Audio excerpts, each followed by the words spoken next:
My name is Zoe Carter. I'm 27 years old, and tonight, I officially have no home to return to. My father stood, blocking the kitchen doorway, fists clenched, veins bulging in his neck. The room seemed to shrink under the thunder of his fury. Do you have any idea how you've dragged this family through the mud, Zoe? How could you do something so terrible? I stood frozen, feet glued to the cold wooden floor. Words caught in my throat. Next to the fireplace, the person who should have stood by me, my twin sister, Riley, just folded her arms, leaning against the wall. Her lips curled in a bored smirk, like she was watching a play with a predictable ending. "I didn't do anything," I hissed, trying to keep my voice steady, but it sounded like I was clinging to the last bit of air. "I swear, Dad, those loans? I don't know anything about them. I never signed a single document." Dad stared at me, the warmth once in his eyes replaced by blades. "Then why are those papers in your name? The bank accounts, the email address? They're all yours. Even the lawsuit from McAllister Bank was delivered right to this house." My mouth opened, then closed. My head spun. For the past week, strange phone calls had come in. Talks of bad debt and denied credit. I thought they were scams. But now, the puzzle pieces were tightening around me like an invisible noose. Riley stepped forward slowly, her voice light as air, but every word cut like a knife against my skin. "Zoe, maybe it's time you stopped playing the victim. No one here believes you anymore. If you did it, you need to deal with it." I turned to her. "You know I'd never do something like this. You know me." "Knowing doesn't matter anymore," Riley shrugged. "What matters is the paperwork has your name, and you're the one being sued. Don't drag the whole family down with you." Dad turned away, walking toward the window where the streetlights bled through the thin curtain. I stepped closer, almost pleading. "Dad, I didn't take out any loans. Someone impersonated me. I think it might be—" "Enough!" His voice cracked like thunder. He turned, pointing toward the stairs. "If you can't take responsibility, then you don't belong in this house. Pack your things. Tonight." I went cold. "Dad? You're kicking me out?" He didn't answer. Silence was the answer, and the firm nod he gave in the dark.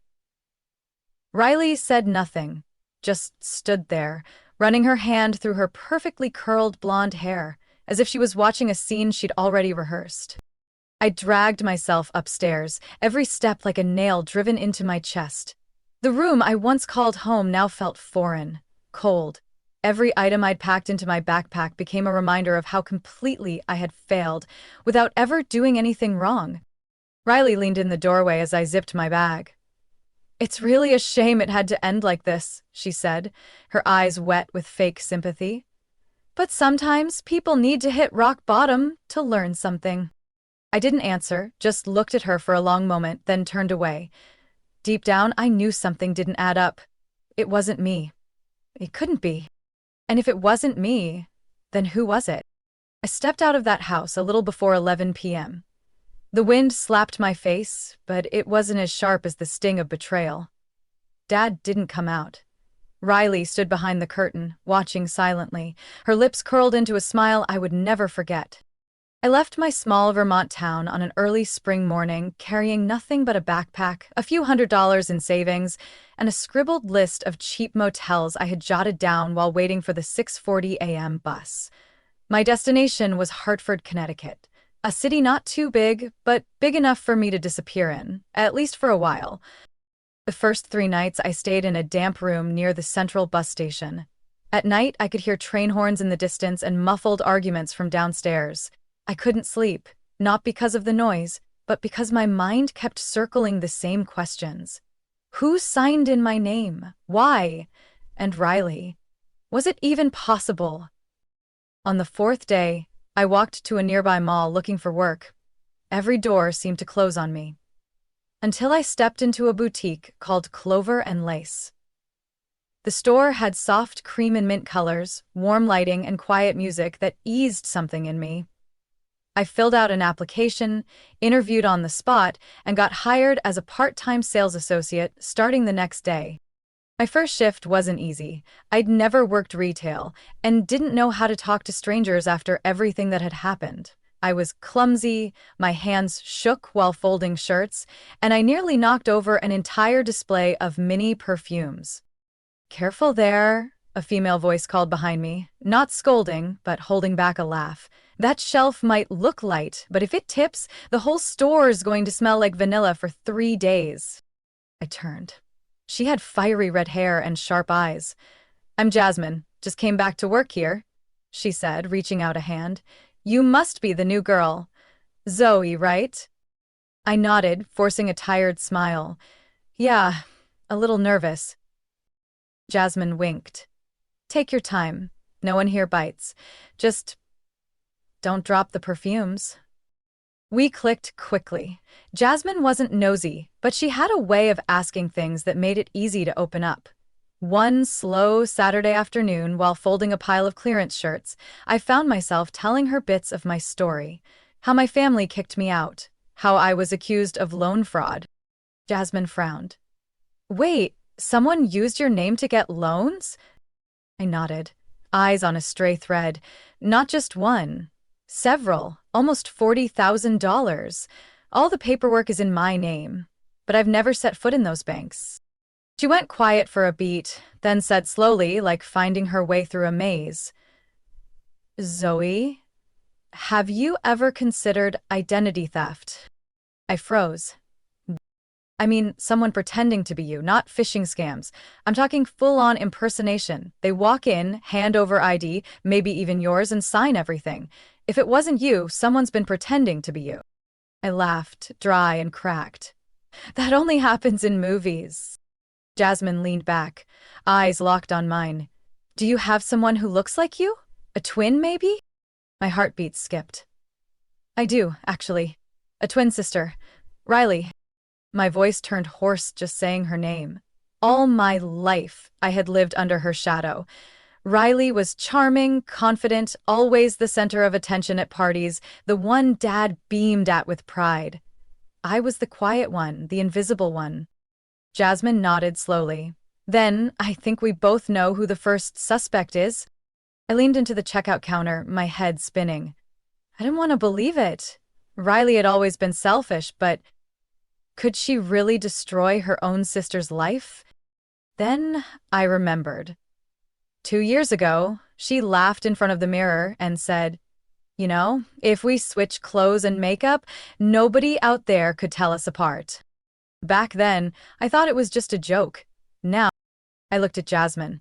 In her eyes wasn't just suspicion, it was instinct. And for the first time since I'd left home, I didn't feel completely alone. We started that Monday afternoon, when the shop was quiet and the light began to fade behind the windows. Jasmine pulled out her laptop at the back counter. I pulled out the folder I'd guarded since leaving home. All the warning letters, court notices, and copies of contracts I had never signed. She glanced through each page, thoughtful. "The account was opened in New Haven, right?" I nodded. "About 2 years ago." "Then that's where we start," she said, her fingers moving swiftly across the keyboard. "Every bank keeps a photo ID, the original signature, and the exact time of the transaction. If it was really your sister, there'll be a trail." Looking at her steadied something in me. Jasmine had a calm presence that made you believe things would turn out okay. But my heart was still a mess. If it really was Riley, I didn't know if I could handle it. We scheduled visits to each bank on our days off. Every stop felt like a battlefield. The first bank was on Chapel Avenue. We were greeted by a middle-aged woman with silver-streaked hair and sharp eyes. I gently laid a file on her desk. "I'm here to verify an account open in my name. I believe I might be a victim of identity theft," I said, trying to keep my voice steady. She studied me for a long moment, then slowly nodded. "I'll need to see your ID and a copy of the notice." After a few minutes of checking, she turned the screen toward me. "This is the scanned file from the account opening." I held my breath. On the screen was a face that clearly looked like mine, but it wasn't me. A higher forehead, straightened hair, bold red lipstick. Riley. It couldn't be anyone else. The signature below it, so close to mine it sent chills through me, but something was off. The tail of the last stroke curved slightly, different from my usual scribble. Jasmine gave my hand a gentle squeeze beneath the desk. The banker tilted her head. I remember that day because she looked just like this actress I like. She came in late afternoon, brought coffee for everyone. Very charming. I swallowed. Is there any way I can get a printed copy of that file?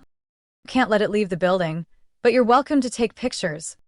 Silently, I pulled up my phone and clicked each shot. Every photo felt like a needle pressing into my chest. The second bank was inside a shopping plaza. There, a younger employee looked surprised to see me. Oh, you again.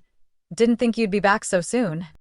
Jasmine stepped forward, her voice soft as velvet but edged like steel. You mean she's been here before? Yes, about a month ago, checking on her account. I fought to hide the tremor in my voice. Can you check what ID was used then? He hesitated, then nodded. I'll need a manager's approval, but if you're the actual account holder, it shouldn't be a problem. When the screen lit up, I barely needed to look.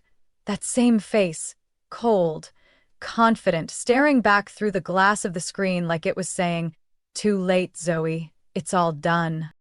We left the bank with a new set of photos and a fresh wave of pain.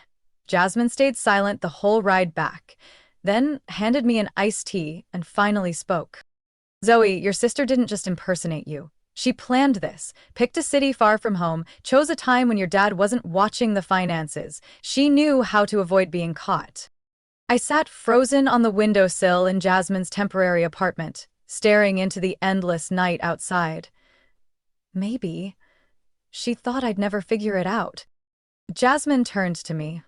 But you did, and we're not done yet. I nodded slowly. At that moment, only one thought rang in my head. If she was bold enough to steal my identity, then I had to be brave enough to reclaim it. And I swore I would through the truth. The day I walked into attorney Daniel Fry's office, a light drizzle fell. Not enough to soak through, but enough to chill me inside. His office sat on the second floor of a red brick building, behind a small parking lot dotted with dusty SUVs. In my hand was a black folder, inside the pieces of what was left of my reputation. Daniel Fry, early 40s, metal-rimmed glasses, voice like grounded stone, flipped through each page slowly, as if reading a verdict. Now and then he furrowed his brow. By the time he set the last page down, I was barely breathing. Zoe, he began, fingers interlaced in front of him. You're in a complicated situation. I gave a slight nod. I know, but I didn't cause it. And that, he said, his gaze sharpening, is the key. If you want to clear yourself legally, you'll need to prove you weren't the one who made these transactions. And I don't mean testimony. I mean hard evidence, documents, surveillance footage, witnesses, things that can't be denied. I opened my folder and handed over printed photos of the fake ID, forged signatures, and shots of Riley at the banks. I have these, plus written statements from 3 different bank employees. He examined them carefully, then nodded. Good, very good. But we'll still need more time, locations, and, if possible, proof you weren't physically there when the accounts were opened. I bit my lip. I was in New York that week. I might have rideshare logs. Perfect, he replied. And one more thing. Are you planning to go to the police? Oh, I hesitated, my heart clenched. Not yet. He tilted his head. Because the person behind this is family? She's my sister, my twin. Daniel didn't flinch, but he paused for a long time. Zoe, you do understand this is a serious crime. If prosecuted, she could face charges for fraud and organized identity theft. Are you really ready to let that go? I shook my head. I'm not letting it go. I just want to give her one last chance. There's a family reunion this weekend. Everyone will be there. If I lay out the truth in front of them, and she still denies it, then I won't hesitate. Daniel leaned back in his chair and sighed. if that's the path you choose, prepare thoroughly and stay sharp because you won't just be confronting her, you'll be confronting everyone's perception of you. I left his office with his business card and a checklist of tasks. I had 6 days. Jasmine became my partner in everything. Every night after our shifts, we'd sit at her tiny kitchen table, spreading documents out like detectives. She matched each transaction date with my phone's location history. I dug up emails, coffee receipts, and old social media posts. On the night of April 19th, she opened a credit card at Hudson Bank, Jasmine pointed out. But you were checking into a hotel in Albany, nearly 120 miles away. I nodded. I have the bill, the confirmation code. It couldn't have been me. Every piece of the puzzle that clicked into place gave me relief, but also pain. The clearer the truth became, the sharper it cut. The night before the reunion, I gathered everything into a folder, more than 300 pages thick. A clear plastic cover, inside filled with bank paperwork, witness statements, location screenshots, fake ID prints, and a handwritten letter I'd penned to my father. "You sure about this?" Jasmine asked as I slipped the folder into my bag. "I've never been more certain," I answered. Before going to bed, I stared at myself in the mirror for a long time. No more fear, confusion, or self-doubt in Zoe. Just me. A woman who knew exactly what she was about to do and why. There was no turning back. Tomorrow, I'd walk into a room full of judgmental stares. But this time, I wasn't coming to beg for forgiveness. I was coming to expose the truth. The Carter family reunion that year was held at Aunt Eleanor's lakefront estate in Rhode Island. The invitation had gold-embossed letters, "Family is where you return." I stared at it for a while before slipping it into my purse along with the thick folder, the one thing that might pull me out of the nightmare called Riley. When I stepped into the grand foyer, the air nearly froze. Every eye turned toward me. The disgrace, the fraud, the one who'd ruined the family name, as they'd all whispered over the past few months. Aunt Martha subtly pulled her husband closer, as if I were contagious. Cousin Spencer shook his head, lips pressed like he was holding back a laugh. On the long couch near the fireplace, my father sat silently, holding a glass of red wine, refusing to even glance in my direction. And then, she appeared. Riley. Wearing a red square-neck dress that clung to her slender frame, her straightened hair falling softly over her shoulders. She held a cocktail in one hand, lips perfectly curved, eyes unsurprised. "Oh, Zoe, you actually showed up?" she said loud enough for the whole room to hear. "Everyone thought you'd be too ashamed to come." I walked straight to the center of the room, pulled out the nearest chair, and stood in front of the fireplace. My hands trembled slightly, but my voice was firm. "I'm not here to cause trouble. I'm here to set things straight." A sarcastic laugh came from Aunt Margot. "Set what straight, Zoe? You've put your father through hell these past few months." I pulled the folder from my bag and dropped it onto the glass coffee table. The room went silent. "What I've brought here," I said, "is proof of every loan I've been accused of, and the real person behind them."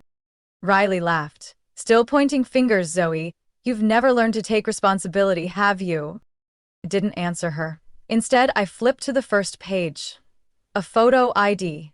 My name, but Riley's face. The crowd stirred. I turned the pages, fake signatures, bank surveillance photos, written statements from 3 different employees, and location data proving I wasn't even in town during the transactions. "This isn't speculation," I said. "It's fact. I was impersonated, and the person behind it is my sister."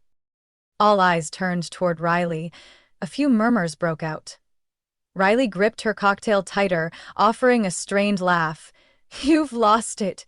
What is this? Faked documents just to blame me?" I stepped closer, pulling out the final photo. A scan from Westport Bank showing her face as she signed. A relative gasped. "Oh my God, that is Riley!" My father stood abruptly, his face pale. "Riley, say something." "What is this?" Riley started breathing fast, her eyes darting. Dad, I mean, anyone can Photoshop a picture. I looked her in the eye. I also have an audio recording from a bank employee describing you. Your voice. Your habit of wearing red lipstick. The coffee shop you stopped at before the appointment. Every small detail matches. There's nothing left to hide, Riley. Silence. Then suddenly she slammed her cocktail to the floor and screamed, "You're all idiots for believing her. She's always been jealous of me, always trying to be the good daughter, but never good enough." The room was stunned. My father stared at her, like he didn't recognize the person in front of him.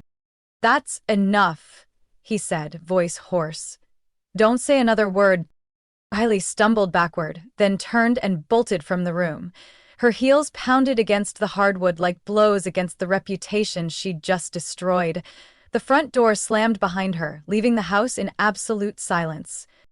I stood still, not triumphant, not smug, just a quiet sense of release, like the calm after a storm.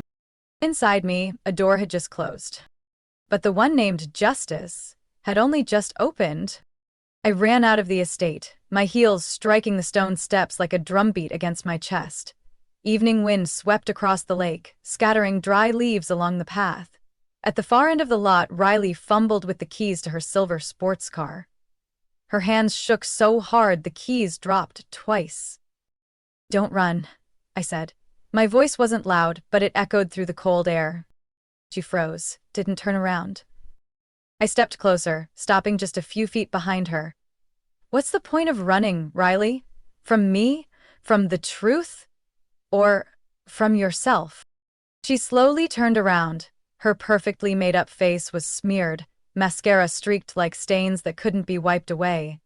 "Zoe," she said bitterly, "you win. What else is there to say?" The front door creaked open behind me. It was Dad. He walked over, slow and heavy. His face was ashen, eyes hollow like something inside him had shattered. "Riley," he said, voice strangely quiet, "I need to hear it from you. Not from papers, not from others. I need you to say it." Riley stayed silent. Wind whipped across the parking lot. A nearby car's flag fluttered. The headlights of a nearby sedan flicked on, casting her face in pale, flickering light.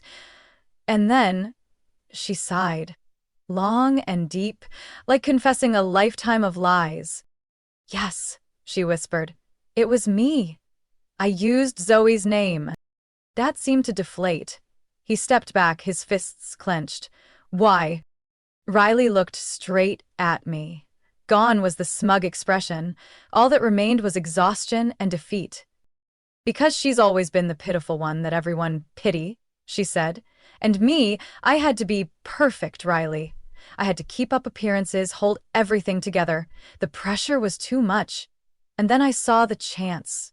Someone who looked exactly like me, who lived quietly, who no one really paid attention to. It was too easy." I didn't blink. "You stole my identity, my money, my name, and you watched me get kicked out of my own house." Riley clenched her fists. "At first I thought it'd just be a few thousand, Zoe, but it spiraled. I couldn't stop. I was scared." "You weren't scared when you signed my name," I said. "You were only scared when you got caught." Dad dropped his head, bracing himself on his knees as if he couldn't stay upright. I looked at Riley for a long moment, then pulled a thick envelope from my coat pocket, the one with copies of all the evidence, including a formal complaint Daniel had prepared. "You have two choices," I said, voice steady as stone. "One, pay off the loans, send official letters to the banks and credit bureaus admitting you opened the accounts. Or two, I file the lawsuit, my attorney is ready, and the police will know everything by Monday morning." Riley swallowed hard. "You wouldn't do that." I stepped closer, now only a foot away. "I will, if you don't make this right.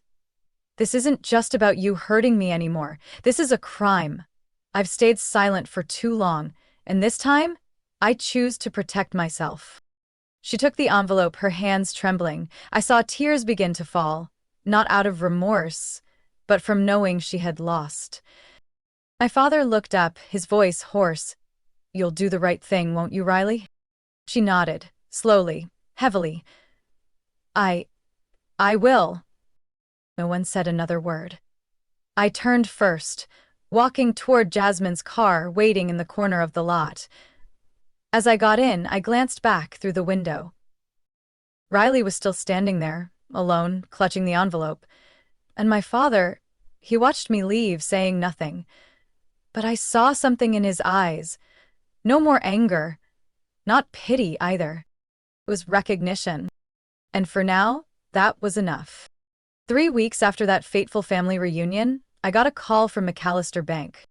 "Hello, Miss Carter," a soft female voice said on the other end. "We're calling to confirm that the account opened under your name has been fully paid off by a third party and is being removed from your credit report."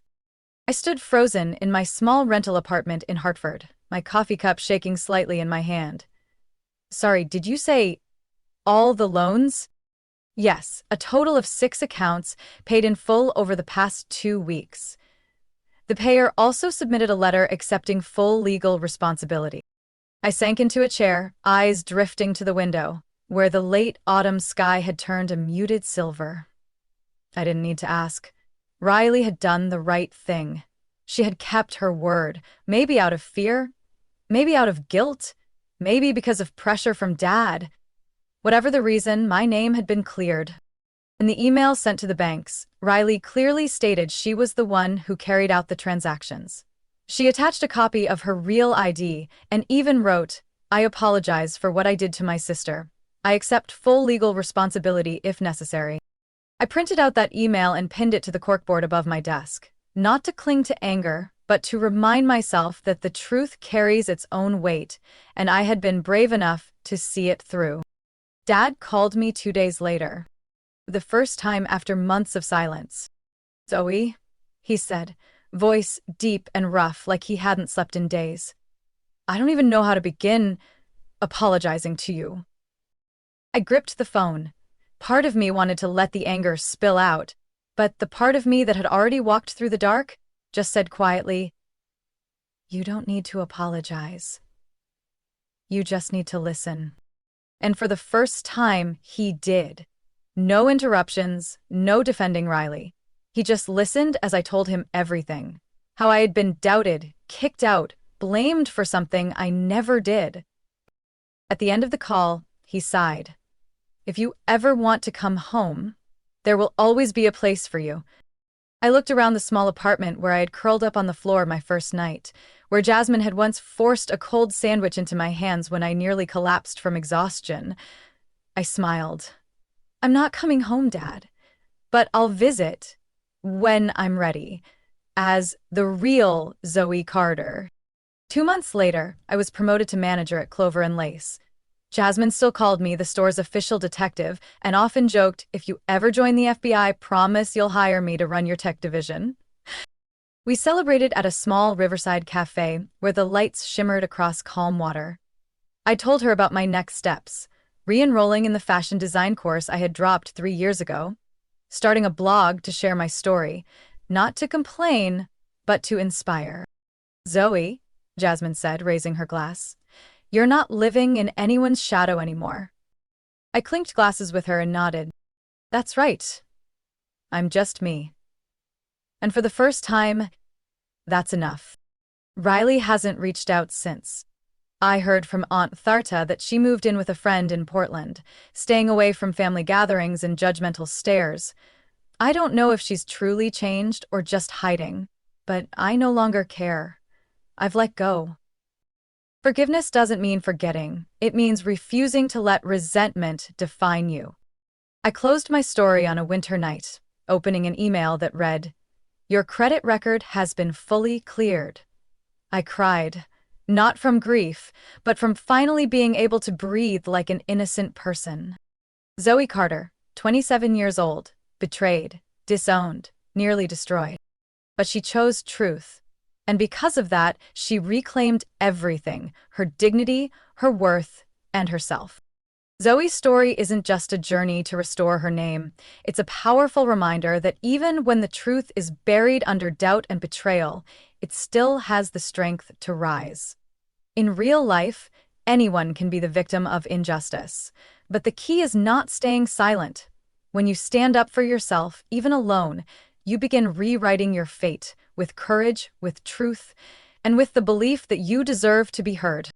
What do you think about Zoe's choices and her final stand? Share your thoughts in the comments below. And don't forget to follow the channel for more emotional family stories and life lessons ahead.